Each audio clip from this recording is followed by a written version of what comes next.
ദൈവികമായ രക്ഷയും കരുണയും നമ്മുടെ പേരിലുണ്ടായിരിക്കട്ടെ. വിശുദ്ധ ഖുർആൻ സൂറത്തുൽ ബഖറ അധ്യായം 2. ബിസ്മില്ലാഹിർ റഹ്മാനിർ റഹീം.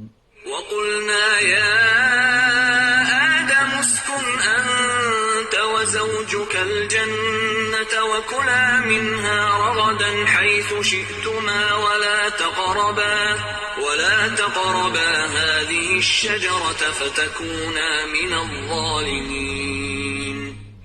ആദമിനോട് നാം പറയുകയും ചെയ്തു, ആദമേ, നീയും നിന്റെ ഭാര്യയും സ്വർഗത്തിൽ താമസിച്ചുകൊള്ളുക.